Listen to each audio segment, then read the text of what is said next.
అధ్యక్ష, మహాత్మా గాంధీ నేషనల్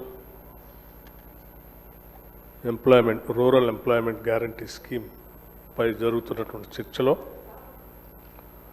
పాల్గొనడానికి అవకాశం ఇచ్చినందుకు ముందుగా మీకు ధన్యవాదాలు.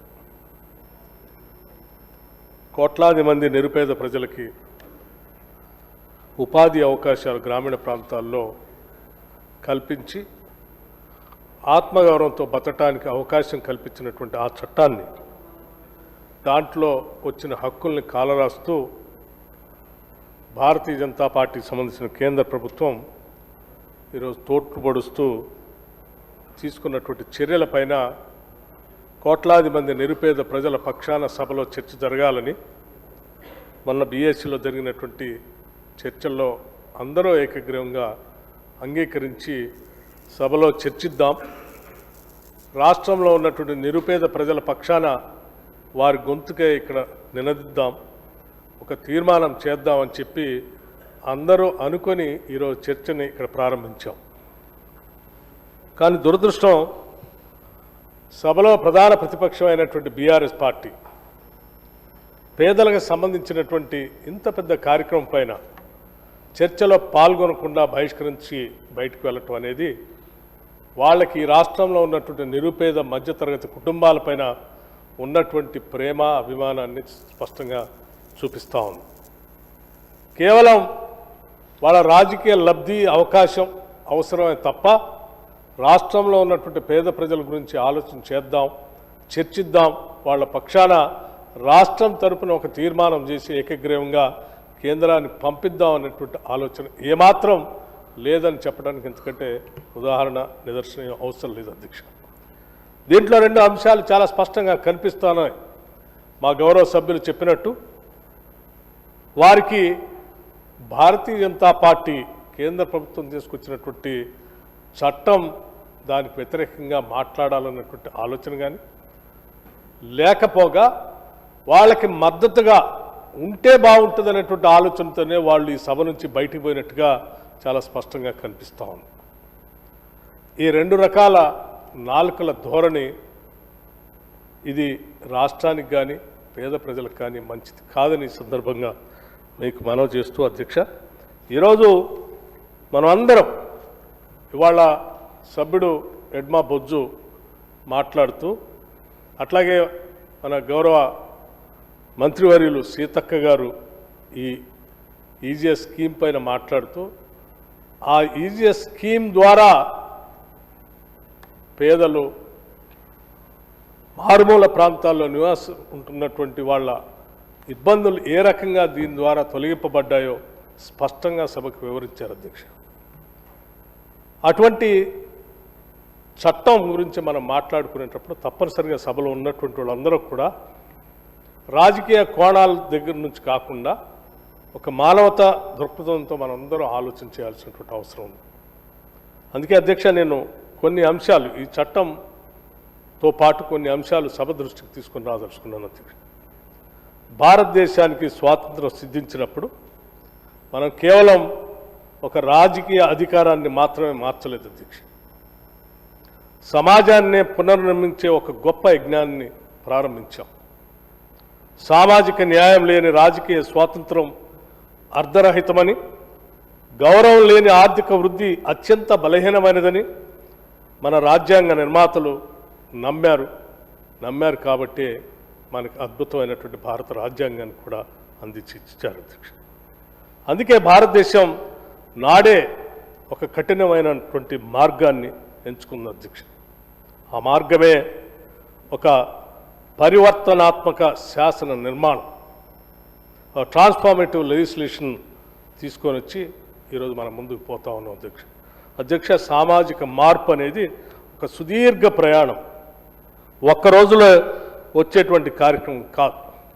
దానికోసం అనేక రకాలైనటువంటి చట్టాలు ఈ భారతదేశంలో తీసుకొని రాబట్టే ఈరోజు తొలినాళ్లలో మనకు స్వాతంత్రం సిద్ధించినప్పుడు ఈ దేశం ఉన్నటువంటి జనాభా, ఆనాటి ఆహార ఉత్పత్తులు, ఆనాడు ఉన్నటువంటి సామాజిక పరిస్థితులు, ఆర్థిక పరిస్థితులు, రాజకీయ పరిస్థితులు, వాటన్నిటి నుంచి అధిగమించడానికి అనేక చట్టాలు ఈ దేశంలో తీసుకుని వచ్చారు అధ్యక్ష. ఆ చట్టాలు అన్నిటి వల్లనే ఈరోజు దేశం ట్రాన్స్ఫర్మేటివ్గా మారి ఒక సామాజిక పరివర్తన చెందిన ఒక గొప్ప దేశంగా ఈరోజు ప్రపంచంలోనే భారతదేశం అతి గొప్ప ఆర్థిక వ్యవస్థగా ఎదుగుతున్నటువంటి దేశంగా కానీ, లేకపోతే ప్రపంచంలోనే అతి గొప్ప ప్రజాస్వామ్య దేశంగా ఎదుగుతున్నటువంటి దేశంగా ఎదుగుతూ ఉందనంటే ఆనాటి నుంచి, ఆనాటి తొలినాళ్ల భారత ప్రధాని జవహర్లాల్ నెహ్రూ గారి దగ్గర నుంచి మొదలు పెడితే మొన్నటి యూపీఏ ప్రభుత్వం, కాంగ్రెస్ నాయకత్వంలో ఉన్నటువంటి యూపీఏ ప్రభుత్వం తీసుకొచ్చినటువంటి Mahatma Gandhi National Rural Employment Guarantee scheme వరకు తెచ్చిన చట్టాలు కేవలం పరిపాలనా సౌలభ్యం కోసం తెచ్చిన చట్టాలు కావు. అవి సామాజిక నైతికతను సరిదిద్దే గొప్ప చట్టాలు మారాయి అధ్యక్ష. అందులో భాగంగానే మనం ఒక్కసారి ఆ చట్టాలన్నింటినీ కూడా ఒకసారి చూస్తే అధ్యక్ష, ల్యాండ్ రిఫార్మ్స్, భూ సంస్కరణ, ల్యాండ్ సీలింగ్ యాక్ట్ 1973 అధ్యక్ష, ఈ చట్టం రాకుండా ఉంటే ఆ తెచ్చిన చట్టాన్ని తిరిగి తోడదామనో లేదా దాన్ని చంపేద్దామని ఆలోచన చేసి ఉంటే ఈరోజు దేశంలో ఇంత గొప్ప సామాజిక మార్పు వచ్చేది కాదు అధ్యక్ష. ఒక గొప్ప చట్టాన్ని తీసుకొని వచ్చి ఆ రోజు దేశంలో భూస్వాముల దగ్గరనో, జమీందారులు, జాగీర్దారులు ఉన్నటువంటి భూమి లేని నిరుపేద ప్రజలు పంచడమే కాకుండా ఈ తెలంగాణ రాష్ట్రంలో కూడా 1950స్లో తీసుకొచ్చినటువంటి తెలంగాణ టెనెన్సీ రైట్స్ యాక్ట్ ద్వారా భూములపై హక్కు కల్పించినటువంటి సంగతిని కూడా మనం మర్చిపోకూడదు. అలా చెప్పుకుంటూ పోతే అధ్యక్ష, బ్యాంక్స్ నేషనలైజేషన్ అధ్యక్ష, ఈరోజు దేశంలో ఆ రోజు తీసుకొచ్చినటువంటి 1969 14 జాతీయ ప్రైవేట్ బ్యాంక్స్ని ఈ దేశానికి అంకితం చేసి జాతీయం చేసి బ్యాంక్స్ ద్వారా కూడా ఈ సమాజంలో మార్పు రావాలని పెద్ద ఎత్తున నిర్ణయాలు జరిగాయి అధ్యక్ష. అట్లాగే 1980లో మరొక 6 ప్రైవేట్ బ్యాంక్స్ని పెద్ద ఎత్తున నేషనలైజ్ చేసి దేశానికి అందించడం వల్లనే credit priorities sectors like agriculture కానీ, స్మాల్ స్కేల్ ఇండస్ట్రీస్ కానీ, ఎడ్యుకేషన్ కానీ, లేకపోతే సామాన్యులు కానీ ఇవాళ బ్యాంకుల దగ్గర వెళ్ళి ఈరోజు మనం అప్పులు లేనటువంటి, అంటే సామాన్యుడు గిరిగిరి వడ్డీల దగ్గర పోకుండా బ్యాంకుల సైతం దగ్గరికి వెళ్ళి ప్రయారిటీ సెక్టర్ లెండింగ్ ద్వారా, సోషల్ బ్యాంకింగ్ ద్వారా ఈరోజు ఆత్మగౌరవంతో అందుకోగలుగుతూ ఉన్నాం అధ్యక్ష. ఇదంతా కూడా వెల్త్ కాన్సన్ట్రేషన్ ఒక దగ్గర, ఇందాక సీతక్క గారు చెప్పినట్టు ఈ చట్టాన్ని ఏదో ఒక కుట్ర దాగి ఉందన్నటువంటి కుట్రను చాలా పటాపంచలు చేసి సభలో చెప్పారు అధ్యక్ష. ఒక పెద్ద కార్పొరేట్ సంస్థలకి, వ్యవస్థలకి ఈ చట్టం ద్వారా వాళ్ళ ఆత్మగౌరవంతో బతుకుతున్నటువంటి పేద మధ్యతరగతి సంబంధించినటువంటి కూలీల్ని ఆ కార్పొరేట్ సంస్థలకు దారాదత్తం చేయటం కోసం ఈ చట్టంలో మార్పు తీసుకొచ్చారని చెప్పడానికి ఎటువంటి సందేహం లేదు అధ్యక్ష. అలా రాకుండా ఉండటం కోసమే, వాళ్ళందరూ ఆత్మగౌరవంతో బతకడం కోసమే ఆనాడు భూ సంస్థలు కానీ, లేకపోతే బ్యాంక్స్ నేషనలైజేషన్ కానీ పెద్ద ఎత్తున జరిపి వాళ్ళు ఆత్మగౌరవంతో బతకడం కోసం ప్రయత్నం చేస్తే కొన్ని దశాబ్దాల తర్వాత తిరిగి మళ్ళీ వీళ్ళందరినీ తీసుకుపోయి వాళ్ళ గొప్పచెప్పే కార్యక్రమం మొదలు పెడతా ఉన్నారు అధ్యక్ష. దాన్నే ఈరోజు కాంగ్రెస్ పార్టీ వ్యతిరేకిస్తాం. ఈ ప్రభుత్వం కూడా పూర్తి స్థాయిలో దాన్ని వ్యతిరేకిస్తూ ఉన్నారు అధ్యక్ష. వెల్త్ అనేది ఒక దగ్గర కాన్సన్ట్రేట్ కావటం అనేది ఎప్పుడు కూడా దేశానికి క్షేమం కాదు అధ్యక్ష. అట్లాగే ఈ చట్టాలతో పాటు అనేక చట్టాలు, డౌరీ అబాలిషన్ యాక్ట్ అధ్యక్ష, ఈ దేశంలో ఉన్నటువంటి దురాచారం 1961లో తీసుకొచ్చినటువంటి చట్టం ఆనాటి కాంగ్రెస్ ప్రభుత్వంలో తీసుకొచ్చింది. యాంటీ డౌరీ యాక్ట్ తీసుకొని వచ్చి ఆ డౌరీ యాక్ట్ ద్వారా ఎవరైనా కట్నం అడగటం కానీ తీసుకోవటం కానీ నేరం అని చెప్పింది. అడిగినా, తీసుకున్నా, ఇచ్చినా 6 నెలల నుంచి 2 సంవత్సరాల వరకు జైలు శిక్ష వేస్తామనే చట్టం తీసుకురావటం వల్లే ఈ సమాజంలో పరివర్తన వచ్చింది అధ్యక్ష. అట్లాగే జమీందారీ వ్యవస్థ రద్దు చేసింది ఆనాటి కాంగ్రెస్ ప్రభుత్వాలే అధ్యక్ష. హిందూ కోడ్ బిల్ తీసుకొని వచ్చి భారతదేశ సమాజంలో మహిళకి ఒక సమానమైనటువంటి గౌరవాన్ని తీసుకొచ్చింది. ఆనాటి వరకు ఈ దేశంలో ఉన్నటువంటి ఏ కులంలో వాళ్ళకైనా, ఏ వర్గంలో ఉన్నటువంటి వాళ్ళకైనా, ఏ మతంలో ఉన్నటువంటి మహిళకైనా ఈ దేశంలో హక్కు లేదు అధ్యక్ష. అటువంటి హక్కుని కేవలం ఆనాటి కాంగ్రెస్ ప్రభుత్వాలే హిందూ కోడ్ బిల్ యాక్ట్ తీసుకొని వచ్చి ఇలా పెద్ద ఎత్తున న్యాయం చేసింది. అట్లాగే SC ST అట్రాసిటీస్ యాక్ట్, అట్లాగే 20 పాయింట్ ఎకనామిక్ ప్రోగ్రామ్స్ అధ్యక్ష, అట్లాగే ఫుడ్ సెక్యూరిటీ యాక్ట్ అధ్యక్ష. ఒకసారి ఆలోచన చేయండి అధ్యక్ష. ఫుడ్ సెక్యూరిటీ యాక్ట్ 2013లో లీగల్లీ చట్టబద్ధంగా ఆహార భద్రత హక్కులు కల్పించడం, 75% గ్రామీణ ప్రాంతాలకి, 50% నగర ప్రాంతాలకి PDS పబ్లిక్ డిస్ట్రిబ్యూషన్ సిస్టమ్ ద్వారా క్వాలిటీ ఫుడ్ అఫోర్డబుల్ ప్రైస్తో లీగల్ రైట్గా ఒక చట్టాన్ని తీసుకుని అప్పటి వరకు వెల్ఫేర్ స్కీమ్స్గా ఉన్నటువంటి ఈ కార్యక్రమాలన్నింటినీ కూడా చట్టంగా మార్చి ఒక హక్కుగా తీసుకుని వచ్చాం. అదొక చట్టం అధ్యక్ష. అట్లాగే రైట్ టు ఎడ్యుకేషన్ 2009 యాక్ట్ అధ్యక్ష, free and compulsory education a fundamental right for all children is 6 years to 14 years వరకు. Legal right, quality elementary education in neighborhood schools without any financial burden అధ్యక్ష. ఇటువంటి చట్టం ఈ దేశంలో పుట్టిన ప్రతి బిడ్డకు కూడా ప్రాథమిక హక్కుగా విద్య అభ్యసించడం అనేది ఒక ప్రాథమిక హక్కుగా చట్టాన్ని తీసుకొని వచ్చింది. అది కూడా పెద్ద ఎత్తున ఈ సామాజిక మార్పుకు ఉపయోగపడుతుంది. అట్లాగే అధ్యక్ష రైట్ టు ఇన్ఫర్మేషన్ యాక్ట్ అధ్యక్ష, ఒక్కసారి బ్యూరోక్రటిక్ లేకపోతే గవర్నెన్స్లో బంధింపబడినటువంటి అనేక విషయాలు ఒక సామాన్యుడు పౌరుడు సైతం బయటకు వచ్చి ఒక హక్కు, నాకు హక్కు ఉంది, ఇందులో ఏం జరుగుతుందో నాకు సమాచారం ఇవ్వండి అని అడిగేటువంటి రైట్ టు ఇన్ఫర్మేషన్ యాక్ట్ తీసుకొచ్చి ఈ దేశంలో పారదర్శకతను తీసుకొచ్చినటువంటి ఆ చట్టం ద్వారా ఈ దేశంలో పెద్ద ఎత్తున అనేక కార్యక్రమాలు ఉపయోగపడేది. అట్లాగే అధ్యక్ష government of India waste component కానీ లేకపోతే మెటీరియల్ కాంపోనెంట్, ఇందాక మిత్రుడు మాట్లాడుతూ ఏంటి ఆ చట్టానికి ఈ చట్టానికి ఉన్నటువంటి మార్పు అని మహేశ్వర్ రెడ్డి గారు మాట్లాడుతూ ఉన్నారు. తప్పనిసరిగా దానికి కూడా నేను సమాధానం చెప్తాను అధ్యక్ష. ఇలా అనేక చట్టాలు తీసుకొని వచ్చి ఈ దేశ రాజకీయ స్వాతంత్రం నుంచి, ఆర్థిక స్వాతంత్రం నుంచి, సామాజిక స్వాతంత్రం నుంచి, ఆత్మగౌరవంతో బతకటానికి కావాల్సిన అన్ని వర్గాలకి రకరకాల చట్టాల్ని అనాదిగా తీసుకొని వచ్చినటువంటి చట్టంలో ఒక భాగమే national employment rural Employment Guarantee scheme అధ్యక్ష. ఇది మహాత్మా గాంధీ గారి పేరు మీద పెట్టాము అధ్యక్ష. దేశంలో ప్రతి ఒక్కళ్ళం మహాత్మా గాంధీని జాతిపితగా కొలుస్తాం అధ్యక్ష. చిన్న పెద్ద తారతమ్యం లేకుండా, కులాలు మతాలు ప్రాంతాలకు తేడా లేకుండా అందరం మహాత్మా గాంధీని జాతిపితగా కొలుస్తాం అధ్యక్ష. ఎందుకంటే ఆయన ఒక పెద్ద బారిస్టర్ ఉద్యోగాన్ని వదిలిపెట్టుకొని ఇక్కడ బ్రిటిష్ వాళ్ళ చేతుల్లో నలిగిపోతున్నటువంటి భారతదేశ సమాజానికి స్వాతంత్రం అందించాలనేటువంటి ఒక తపనతో అన్నింటినీ వదిలిపెట్టుకొని వచ్చి ఇక్కడ ఈ జాతి మొత్తం కోసం ఆయన తప్పించాడు అధ్యక్ష. పనిచేశాడు, పాదయాత్ర చేశాడు, సమస్యలు అర్థం చేసుకున్నాడు.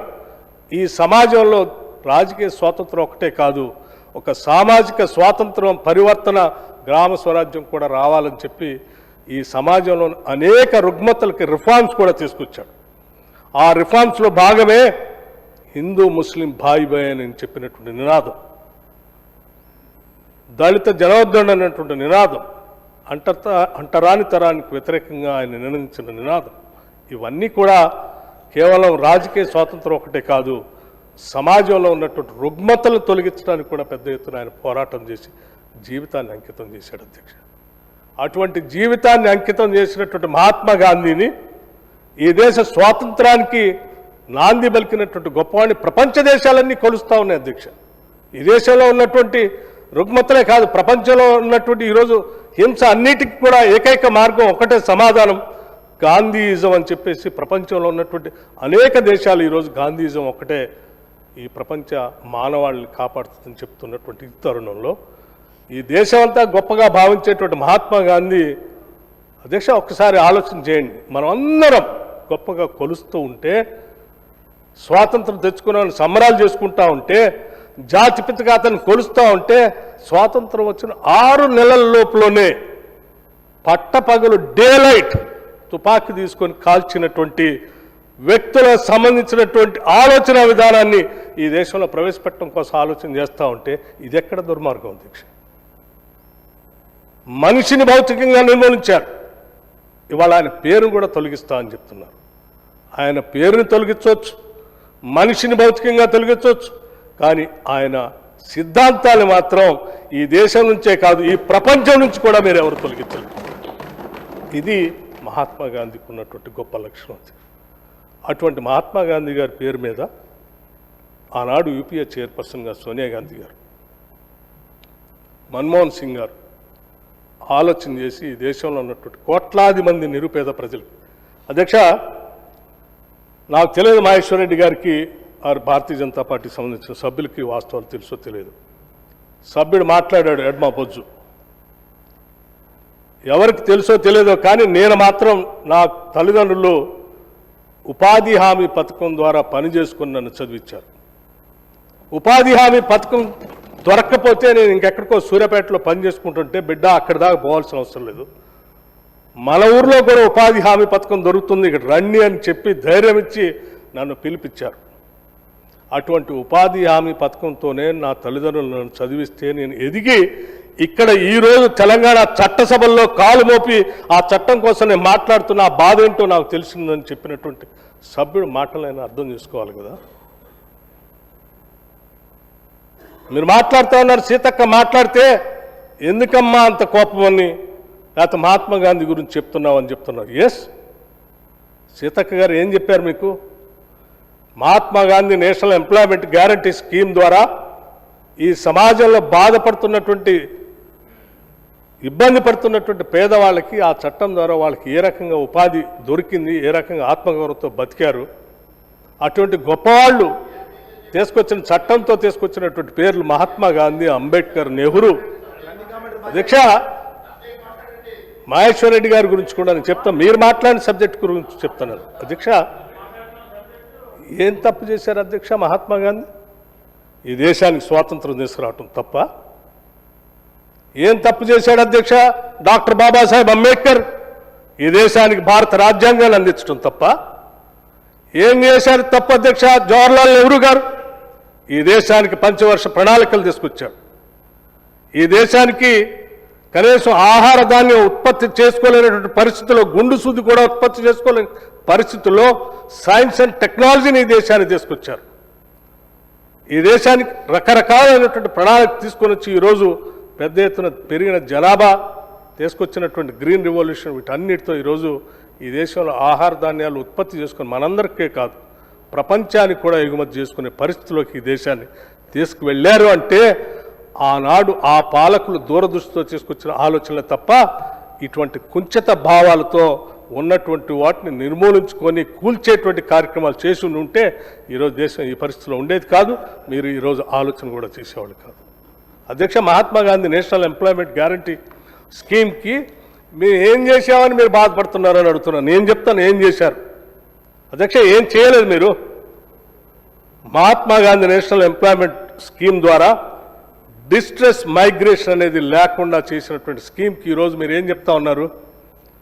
ఆ స్కీమ్ ద్వారా ఈ రాష్ట్రంలో ఏ గ్రామంలో ఉన్నటువంటి వాళ్ళు ఎక్కడైనా పని కావాలని అడిగే హక్కు ఉంటే ఈరోజు అది కాదు, మేము గుర్తించి ఈ స్కీమ్ ద్వారా పొందుపరిచినటువంటి గ్రామాల్లో ఉన్నటువంటి వాళ్ళకే దాన్ని మేము రికగ్నైజేషన్ చేసిన దానికే మేము ఇస్తామని చెప్తా ఉన్నారు. ఇది ఎక్కడ న్యాయం అధ్యక్ష? మీరు డిసైడ్ చేసి ఇవ్వటం కాదు, ఈ దేశంలో పుట్టిన ప్రతి గ్రామంలో పుట్టిన ప్రతి పౌరుడికి కూడా ఉపాధి పొందే హక్కు ఆ చట్టం కల్పిస్తోంది. ఆ రకంగానే ఉండాలి, అది తొలగించేటువంటి హక్కు మీకు లేదు అధ్యక్ష. అధ్యక్ష ఎక్స్‌ప్లాయిటెడ్ అన్‌స్కిల్డ్ మాన్యువల్ లేబర్ లేకుండా ఆ చట్టం తీసుకొస్తే మీరేం చేస్తూ ఉన్నారు? ఈరోజు మీరు మార్చినటువంటి చట్టం ద్వారా వీళ్ళని ఎక్స్‌ప్లాయిట్ చేయడానికి కావాల్సిన విధంగా మీరు సంవత్సరంలో వ్యవసాయ పనులు జరిగేటప్పుడు 60 రోజులు పనులు ఉండవని చెప్తా ఉన్నారు. లేకపోతే కార్పొరేట్ సెక్టార్ ద్వారా పెద్ద పెద్ద కాంట్రాక్టులు పనిచేసేటువంటి వాళ్ళకి వనరులు కల్పించడానికి మానవ వనరుల ద్వారా ఇంటికి కూలీలు కల్పించడం కోసం దీంట్లో ఏర్పాటు చేస్తూ ఉన్నారు. Is it not an exploitation? అధ్యక్ష నా ఎదురు కూర్చున్నటువంటి మిత్రుడు ఉన్నాడు, కామ్రేడ్ సోదరుడు కోనవేని సాంబశివరావు గారు. నాకు తెలుసు ఖమ్మం జిల్లాలో కానీ మిగతా జిల్లాలో అధ్యక్ష ఒక తవ్వెడు కూలి పెరగటానికి, ఒక మానికడు కూలి పెరగటానికి, లేకపోతే ఒక 10 రూపాయలు కూలి పెంచాలని అంటే నేను గతంలో కొన్ని దశాబ్దాల క్రితం చూసేవాడు. పెద్ద ఎత్తున ప్రతి సంవత్సరం ఉద్యమాలు జరిగాయి. ప్రతి సంవత్సరం రోడ్డు మీద కూలీలు వచ్చి ఉద్యమాలు చేసిన ప్రతి సందర్భంలో పెద్ద ఎత్తున ఉద్యమాలు జరుగుతూ ఉంటే, లాఠీలు ఛార్జీలు జరుగుతూ ఉంటే, రక్తం చిందుతూ ఉంటే, అటువంటిది ఏమీ లేకుండా యా అటువంటి ఒక్క సంఘటన కూడా జరగకుండా ఉండే విధంగా కేవలం ఒక చట్టం ద్వారా ఒక్కటేసారి 100 రూపాయలుగా పెంచి ఈ దేశంలో ఒక సామాన్య కూలీకి ఎటువంటి ఉద్యమాలు చేయాల్సిన అవసరం లేదు. ఈ చట్టం ద్వారా మీకు అన్ని కల్పిస్తున్నాను, 100 రూపాయలు మీకు రోజు కూలి వస్తుందని చెప్పి చట్టం తీసుకొచ్చిన గొప్ప చట్టం అధ్యక్ష. ఇది ఇట్స్ ఏ సైలెంట్ రెవల్యూషన్, ఒక నిశ్శబ్ద విప్లవం. ఆ రకంగా ఈ దేశంలో తీసుకొచ్చిన నిశ్శబ్ద విప్లవానికి ఈరోజు మీరు తూట్లు పొడుస్తూ దాన్ని మార్చేసి ఇంకా మేమేదో చేస్తున్నామని చెప్పడం కోసం ప్రయత్నం చేస్తే ఎట్లా అధ్యక్ష?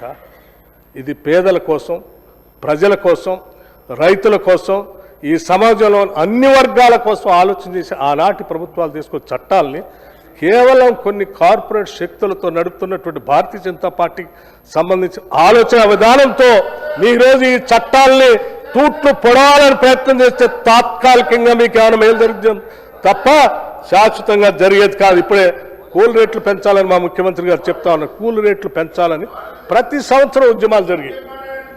నేను చెప్తాను, ఇవాళ అటువంటి ఉద్యమాలు లేవే అధ్యక్ష. సబ్జెక్ట్ మీరు ఏ ఎక్స్ప్లాయిటేషన్ అయితే అన్స్కిల్డ్ లేబర్కి ఉండకూడదని మేము చట్టం తీసుకొచ్చామో అదే అన్స్కిల్డ్ లేబర్ ఎక్స్ప్లాయిట్ చేయటం కోసం మీరు ప్రయత్నం చేస్తా ఉన్నాం. ఇది కరెక్ట్ కాదు అధ్యక్ష. అట్లాగే అధ్యక్ష, మేము ఆనాడు చట్టంలో ఇంక్లూజివ్ గ్రోత్ ఉండాలని Mahatma Gandhi National employment guarantee స్కీమ్లో అనేక రకాలైనటువంటి అంశాలను పొందుపరిస్తే ఇవాళ మీరు ఇంక్లూజివ్ గ్రోత్ అనేది లేకుండా డీవియేట్ చేసి ముందుకు పోతా ఉన్నారు. లైవ్లీహుడ్ సెక్యూరిటీ అనేది లేకుండా చేస్తూ ఉన్నారు. ఆ సెక్యూరిటీ లేకుండా మీరు తూట్లు పొడుస్తూ ముందు తీసుకొని పోయేటువంటి కార్యక్రమం చేస్తున్నారు అధ్యక్ష. రైట్ టు వర్క్ నుండి work only if the central government permits. మా చట్టమేమో రైట్ టు వర్క్ అనేటువంటి ఒక హక్కును కల్పిస్తే work only if the central government permits అంటే మీరు పర్మిట్ చేస్తేనే మేము పని చేయాలి, మీరు పర్మిట్ చేస్తేనే మాకు కూలి ఇవ్వాలి. ఇది ఎక్కడ అన్యాయం? ప్రజలు 100 రోజులు పనులు కల్పించుకునే హక్కు నుంచి మీరు కాల్ రైజ్ చేస్తారు. ప్రస్తుత యాక్ట్ ప్రకారం పంచాయతీ మరియు గవర్నమెంట్ బడ్జెట్ ప్రభుత్వం కేటాయిస్తేనే సంవత్సరం ఆశాంతం ఎప్పుడైనా పని కల్పించు డిమాండ్ హక్కు ఆనాడు ఉంటే ఇవాళ no work in peak season. ఏంటి అధ్యక్ష no work in peak season? ఎందుకు ఉండొద్దు పీక్ సీజన్లో? సప్లై అండ్ డిమాండ్ అధ్యక్ష, సప్లై అండ్ డిమాండ్. మీకు పని కాలంలో లేబర్కి మీ ఇష్టారీతులు వేరే దగ్గర ఏ పని దొరకపోతే మీ ఇష్టం వచ్చినటువంటి రేట్లు కూల్ రేట్లు ఫిక్స్ చేస్తే ఆ రేట్లకే పని చేయాల్సినటువంటి దుస్థితి నుండి బయటపడాలనే ఆనాటి కాంగ్రెస్ ప్రభుత్వం ఆ రకంగా ఉండకూడదనే ఈ చట్టాన్ని తీసుకొచ్చింది. మీరు మళ్ళీ తిరిగి ఈరోజు సీజన్లో మీకు పని కల్పించాం, ఆ 60 రోజులు పని ఎత్తేస్తాం, మీరు వాళ్ళ మీద ఆధారపడి బతకాలి అని అంటే ఇది ఎక్కడ న్యాయం? ఎవరి దయాదాక్షిణ్యాల మీద ఈ రాష్ట్రం ఈ దేశంలో ఉన్నటువంటి కోట్లాది మంది నిరుపేద ప్రజల్ని మీరు వాళ్ళ మీద పడేయాలని ఆలోచన చేస్తూ ఉన్నారు. అది మా సీతక్క గారు ఇందాని చెప్పారు. గ్రామీణ ప్రాంతాల్లో ఎక్కడైనా పని చేసుకునే హక్కు ఉంటే ప్రస్తుత కేంద్ర ప్రభుత్వం ఎక్కడ అనుమతిస్తే అక్కడే ఆ పంచాయతీలో విబిజీ రామ్జీ ఇది ఎక్కడ అధ్యక్ష నోటిఫైడ్ చేసిన పంచాయతీలోనే పనిచేయాలి. అట్లాగే అధ్యక్ష ఇందాక మీరు మాట్లాడుతూ మీకు ఎక్కడ భారం పడుతుంది, ఎందుకు భారం పడుతుంది? అధ్యక్ష జాతీయ ఉపాధి హామీ పథకం, జాతీయ హామీ ఉపాధి పథకంలో 100% వేజ్ కాంపోనెంట్ గవర్నమెంట్ ఆఫ్ ఇండియాది. మీరు 90%, 90% కాదు, 100 వేజ్ కాంపోనెంట్ 100%. ఉండండి సార్, వేజ్ కాంపోనెంట్ 100% చూసుకోండి సార్. మళ్ళొకసారి మీరు వేజ్ కాంపోనెంట్ 100% అధ్యక్ష. ఆ 100% నుంచి మీరు మెటీరియల్ కాంపోనెంట్ గురించి చెప్తా ఉన్నట్టుంది. Material component 75% to 25% state government, wage component మాత్రం 100%. ఇవాళ ఏంటి మీరు చేస్తూ ఉన్నారు అధ్యక్ష?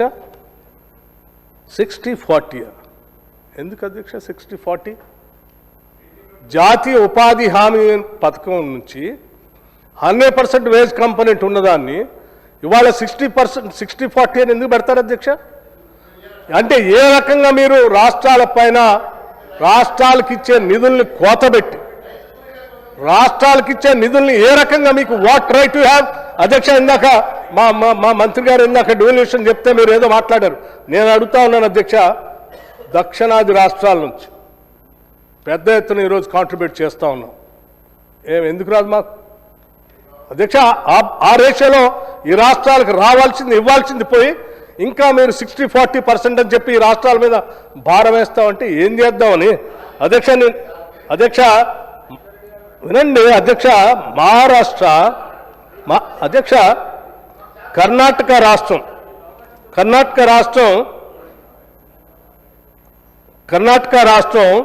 100 రూపాయలు కాంట్రిబ్యూట్ చేస్తే అధ్యక్ష 25 నుంచి 30 రూపాయలు ఆ రాష్ట్రానికి ఇస్తూ ఉన్నారు.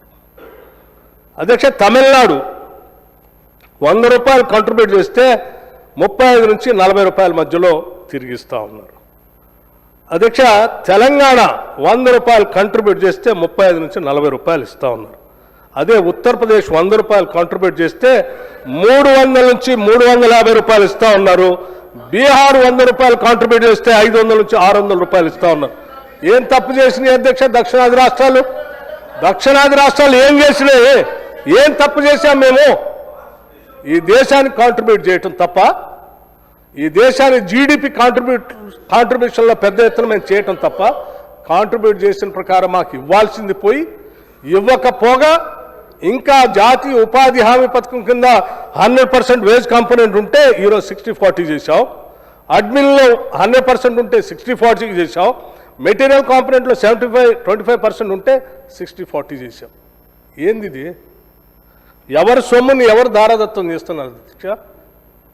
ఈ రాష్ట్రం నుంచి కాంట్రిబ్యూట్ చేసేదాన్ని మీరు తీసుకొని పోయి ఈ రాష్ట్రానికి ఇవ్వాల్సిన దాన్ని ఇవ్వకపోగా మీరు ఈ రకంగా రాష్ట్రాల మీద ఒత్తిడి చేస్తూ ఉన్న చట్టాలను తూట్లు పడుస్తూ అందులో ఉన్నటువంటి మార్చడమే కాకుండా దానికోసం అయ్యే ఖర్చును కూడా 60-40 అని పెట్టడం అనేది కరెక్ట్ కాదు అధ్యక్ష. తప్పనిసరిగా దీన్ని మేము తీవ్రంగా ఖండిస్తూ ఉన్నాం. దీంట్లో మార్పు చేసుకోవాల్సిన అవసరం కూడా ఉంది అధ్యక్ష. అట్లాగే గతంలో చట్టం ప్రకారం కాంట్రాక్టర్స్ని బ్యాన్ చేసేది ఉంది అధ్యక్ష. ఐ థింక్ మీ అందరూ తెలిసే ఉంటుంది. Mahatma Gandhi rural Employment guarantee స్కీమ్లో ఎక్కడ కాంట్రాక్టర్స్కి ఏమాత్రం అవకాశం లేదు. కేవలం లేబర్తోనే పని చేయించాలి. ఇవాళ కాంట్రాక్టర్స్ కూడా మీరు అవకాశం కలిగించేటట్టు జీ contractors are allowed through convergence. అంటే ఎవరి కోసం ఇది? తేడా లేదా ఇది? కాంట్రాక్టర్స్ లేకుండా మొత్తం స్కీమ్ ద్వారా ఓన్లీ పని వాళ్ళతో చేపించాల్సిన పథకాన్ని మీరు తోట్లు పడుస్తూ contractors are allowed through convergence అని పెట్టారు. అయిపోయా స్కీమ్ అంతా ఖతం అయిపోయా. నేనేం చేయలేదని చెప్తారు మళ్ళీ. అధ్యక్ష, మీరు బాండెడ్ లేబర్ని పెరగటానికి లేకపోతే లేబర్ మైగ్రేషన్ చేయటానికి, ఉమెన్ పార్టిసిపేషన్ లేకుండా చేయటానికి, దళిత అండ్ ఆదివాసీ ఫ్యామిలీస్కి పెద్ద మొత్తంలో నష్టం చేయటానికి, అన్ఎంప్లాయ్మెంట్ పెంచి వీళ్ళందరూ ఎక్స్ప్లాయిటేషన్ చేసేటువంటి కార్పొరేట్ సంస్థల మీద ఆధారపడ బతకటానికి కావాల్సిన అన్నీ అందులో పొందుపరిచి ఈరోజు జీరామ్జీ అనే ఒక చట్టాన్ని తీసుకొచ్చి ఈ దేశం మీద పడి రుద్దుతూ ఉంటే ఈ దేశ సామాజిక ఆర్థిక రాజకీయ మార్పు కోసం చట్టాలు తీసుకొచ్చిన కాంగ్రెస్ పార్టీగా ఎట్లా చూస్తూ ఊరుకుందాం అధ్యక్ష? అబద్ధాలు ఏముంది? చట్టంలో ఉన్నదాన్నే నేను చదివి వినిపిస్తూ ఉన్నాను. నేను పొరపాట్లు కూడా వేరే చదవట్లేదు అధ్యక్ష. మీకు తెలియదు కాదా? మీకు కూడా తెలుసు కదా, గ్రామాల నుంచి నగరాలకు వలసపోతూ ఉన్నారు పెద్ద ఎత్తున. వలసపోయేటువంటి బ్రతుకులు ఎంత అన్యాయం అయిపోతాయో తెలుసు కాబట్టే అలా వలసపోకుండా ఏ గ్రామంలో ఉన్నటువంటి వాళ్ళకి ఆ గ్రామంలోనే ఉపాధి దొరికేటట్టుగా చేస్తే ఇవాళ మీ వలన గ్రామాలు వదిలిపెట్టి వలసపోయి నగరాల్లో బతకాల్సిన పరిస్థితులు ఏర్పడితే ఈ దేశాన్ని రాష్ట్రాన్ని రక్షించాల్సిన బాధ్యత, అటువంటి పరిస్థితులు లేకుండా ఉండాలని చట్టాలు తీసుకొచ్చిన కాంగ్రెస్ పార్టీగా మేము డెఫినెట్గా వాటి కోసం కొట్లాడతాం, నిలబడతాం, పోరాటం చేస్తాం, వాళ్ళ పక్షానే ఉంటాం అధ్యక్ష. నేను మీ అందరికీ ఒకటే కోరుతా ఉన్నాను. ఇది పేద కూలికి బేరమాడే శక్తిని నశింపజేస్తూ ఉంది. గత చట్టం ద్వారా తన కూలీ ఫిక్స్డ్గా భారత ప్రభుత్వం నిర్ణయించి ఇస్తే అక్కడెక్కడ బేరమాడటానికి అవకాశం లేకుండా స్వేచ్ఛగా స్వతంత్రంగా ఆత్మగౌరవంతో బతికే విధంగా అతనికి అవకాశాలు కలిగించారు. ఈరోజు మీరు ఇందులో పొందుపరిచిన అంశాల వలన ఆ బేరమాడే శక్తి పూర్తిగా అతను నష్టపోతా ఉన్నాడు. ఇది అత్యంత ప్రధానమైనటువంటి అంశం. అట్లాగే గ్రామీణ మహిళలకు స్వాతంత్ర ఆర్థిక శక్తిని కూడా నశించిపోతా ఉంది. ఈ నశించిపోతున్నటువంటి క్రమంలో మనమందరం ఈ చరిత్రలో భాగస్వాములుగా మిగిలిపోతా ఉన్నాం. మారుతున్నటువంటి ఈ సామాజిక పరివర్తనలో జరుగుతున్నటువంటి ఈ నిర్ణయాల్లో మనమందరం భాగస్వాములై ఆ భాగస్వాములో చరిత్రలో దోషులుగా నిలబట్టడానికి మాత్రమే ఎవరు సిద్ధంగా లేము అధ్యక్ష. చరిత్ర విషయంలో మనందరం గమనించాల్సిన ఒక విషయం, మనల్ని చరిత్ర ఎప్పుడూ అంచనా వేస్తూనే ఉంటుంది. మనం దేనిని కాపాడాం, దేనిని కూల్చివేశాం అనేటువంటి అంశాన్ని ఎప్పుడు గమనిస్తూనే ఉంటుంది. Mahatma Gandhi National Rural Employment Guarantee scheme ఒక పవిత్రమైనటువంటి హామీ. దీన్ని బలహీనపరచడం అంటే పేదరికానికి వ్యతిరేకంగా మనం చేస్తున్నటువంటి యుద్ధంలో మనం అందరం వెనకడుగు వేయటమే. నాకు తెలిసి ఈ సభలో ఉన్నటువంటి ఏ సభ్యుడు కూడా ఈ పేదరికానికి వ్యతిరేకంగా జరుగుతున్నటువంటి యుద్ధంలో వెనకడుగు వేస్తారని నేను అనుకోవట్లేదు. వెనకడుగు వేయకుండా ఆ పేదలు ఆ పేదరికాన్ని జయించటానికి పడుతున్నటువంటి పోరాటంలో మనం అందరం కూడా వాళ్ళకి శక్తినిచ్చి ముందుకు నడిపించేటువంటి కార్యక్రమంలో భాగస్వాములు కావాలి. అలా భాగస్వాములు కాకుండా కేవలం ఏదో రాజకీయ అవసరాల కోసమే మనం ఇక్కడ కూర్చొని మాట్లాడితే చరిత్ర మనం క్షమించదు అధ్యక్ష. చరిత్ర గమనిస్తూనే ఉంటుంది. ఈ గమనించే కార్యక్రమంలో మనం మాట్లాడేటువంటి ప్రతి అంశాన్ని కూడా తప్పులుగా చూస్తూనే ఉంటారు. దయచేసి ఈ కార్యక్రమాన్ని గౌరవ సభ్యుడు మహేశ్వర్ రెడ్డి గారు మాట్లాడుతూ మీరు ఎందుకు బాధపడుతున్నారు అన్నారు. బాధ ఎందుకు నేను చాలా స్పష్టంగా చెప్పాను. మా బాధని వారు అర్థం చేసుకుంటారని నేను ఆశిస్తా ఉన్నాను అధ్యక్ష. వారు ఇంకొక విషయం కూడా ఈ సభలో మాట్లాడుతూ గాంధీ, ఇందిరాగాంధీ, రాజీవ్ గాంధీ ఏమిటి గాంధీలు అని అడిగారు అధ్యక్ష. చాలా బాధతో నేను చెప్తా ఉన్నాను అధ్యక్ష. మహాత్మా గాంధీ ఈ దేశానికి స్వాతంత్రం తీసుకొచ్చాడు. జాతిపితగా మనందరి చేత పూజింపబడతా ఉన్నాడు. అన్యాయంగా 6 మాసాల్లో తోటాలతో డే లైట్ మర్డర్ చేశారు. ఆయన రక్తం ఈ భూమి పొరల్లో ప్రవహిస్తూ ఉంది అధ్యక్ష. శ్రీమతి ఇందిరాగాంధీ తాను మరణించే ముందే ఒరిస్సా మహాసభలో చెప్పింది, నేను మరణించినా పర్వాలేదు, ఈ దేశ సమగ్రత సమైక్యత కోసం నా చివరి రక్తబొట్టు వరకు నేను పోరాడుతూనే ఉంటాను, ప్రతి రక్తబొట్టు ఈ దేశాన్ని కాపాడుతుందని చెప్పిన మాటలు ఇప్పటికి కూడా వినిపిస్తూనే ఉంటాయి చాలామందికి. ఆమె రక్తం కూడా ఈ దేశ సమగ్రత సమైక్యత కోసం ఈ భూమి పొరల్లో చింది ప్రవహిస్తూ ఉంది అధ్యక్ష. అట్లాగే రాజీవ్ గాంధీ అధ్యక్ష, ఈ దేశ విపత్కర పరిస్థితిలో ఉన్నప్పుడు పక్కనున్నటువంటి అనేక మంది కుట్రదారులు దేశం మీద దాడి చేస్తున్నప్పుడు ఈ దేశం కోసం నిటారుగా నిలబడి తన ప్రాణాలని అర్పించినటువంటి గొప్ప భారతరత్న శ్రీ రాజీవ్ గాంధీ. ఆయన రక్తం కూడా ఈ దేశ భూమి పొరల్లో పారుతూ ఉంది అధ్యక్ష. అటువంటి మహానుభావులను పట్టుకొని ఏమిటి వాళ్ళని ప్రశ్నించే పరిస్థితులు నేను అడుగుతా ఉన్నాను. ఒక్క నాయకుడు మీ దగ్గర నుంచి మొదలు పెడితే ఈ దేశాన్ని ఏలేటువంటి ఏ నాయకుడైనా ఈరోజు ఒక్క నాయకుడు ఈ దేశం కోసం ఒక చిన్న రక్తం అయినా చిందించారా? ఈ దేశం కోసం త్యాగం చేశారా? త్యాగం చేసినటువంటి వాళ్ళని నువ్వు పొగడపోయినా అవమానకరమైనటువంటి మాటలు నిండు సభలో మాత్రం మాట్లాడకూడదు. చరిత్ర మనల్ని గమనిస్తూనే ఉంటుంది, చరిత్ర చూస్తూనే ఉంటుంది. ఈ చరిత్రలో మనం ఈ రకంగా మాట్లాడిన వ్యక్తులుగా నిలిచిపోకూడదని నేను చాలా స్పష్టంగా మహేశ్వర్ రెడ్డి గారు లాంటి విఘ్నులకి, ముఖ్యంగా ఆయన లెఫ్టిస్ట్ పార్టీ నుంచి వచ్చారు అధ్యక్ష. వాళ్ళ కుటుంబ నేపథ్యం లెఫ్టిస్ట్ క్యాపిటలిస్ట్గా మారి ఈరోజు రైటిస్ట్గా మారి ఈ రకమైనటువంటి మాటలు మాట్లాడుతూ ఉన్నారు. కానీ వారి మూలాలు మాత్రం డెఫినెట్గా ఆయన గుండెని తట్టి కొడితే డెఫినెట్గా ఆనాడు Mahatma Gandhi National Employment Guarantee scheme కేంద్ర ప్రభుత్వం తీసుకొచ్చిన చట్టం గొప్ప చట్టం అని డెఫినెట్గా అతను మాట్లాడతాడు అధ్యక్ష. అతను ఆత్మను ప్రశ్నించుకోవాలని నేను స్పష్టంగా ఈ సభ ద్వారా వారి దృష్టికి తీసుకొని వస్తా ఉన్నాం అధ్యక్ష. అందుకే ఈరోజు ఈ సభలో ఉన్నటువంటి మనందరం సరే ఏంటి బీఆర్ఎస్ పార్టీ అలియాస్ టీఆర్ఎస్ ఈరోజు ఈ రాష్ట్రంలో ఉన్నటువంటి కోట్లాది మంది నిరుపేద ప్రజల కోసం మాట్లాడాల్సినటువంటి ఈ అంశాన్ని గాలికి వదిలేసి కేవలం రాజకీయ అవసరాల కోసం లేకపోతే వాళ్ళ స్వార్థపూరితమైనటువంటి అవసరాల కోసం సభను వదిలిపెట్టి పేదలను వదిలిపెట్టి తెలంగాణ ప్రజలను వదిలిపెట్టి వాళ్ళ సభ వదిలిపెట్టి బయటికి పోయారు. ఈరోజు నేను చింతిస్తూ ఉన్నాను. అటువంటి వాళ్ళు ప్రధాన ప్రతిపక్షంగా ఈ సభలో ఉన్నందుకు ఈరోజు రాష్ట్రంలో ఉన్నటువంటి ప్రతి ఉపాధి హామీ పథకం పొందేటువంటి లబ్ధిదారులు అందరూ ఈరోజు మౌనంగా రోధిస్తూ ఉన్నారు అధ్యక్ష. ఈరోజు సభలో మా గురించి ఏం మాట్లాడతారు?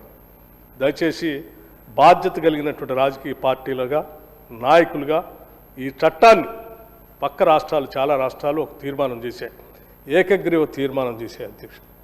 ఈ చట్టాన్ని మార్చవద్దు, పాత చట్టం ఎట్లాగా ఉందో అట్లాగే ఉండాలని చెప్పి ఒక ఏకగ్రీవ తీర్మానం చేసి కేంద్ర ప్రభుత్వానికి పంపించిన చివరికి పంజాబ్ లాంటి రాష్ట్రంలో కూడా పంపించాయి, కర్ణాటక కూడా పంపించిందని అనుకుంటున్నాను నేను. మనం కూడా ఏకగ్రీవంగా ఈ రాష్ట్రంలో అటువంటి తీర్మానం చేసి ఈ చట్టాన్ని కాపాడదాం, పేదల పక్షాన నిలబడదామని చెప్పి మీ అందరికీ నేను సవినయంగా మనవి చేస్తూ అర్థం చేసుకుని చట్టం గురించి సౌహృదయంతో సహకరించవలసిందిగా మిత్రులందరినీ విజ్ఞప్తి చేస్తూ ముగిస్తా ఉన్నాను. నమస్కారం, ధన్యవాదాలు. జనాబ్ మీర్ జుల్ఫికార్ అలీ.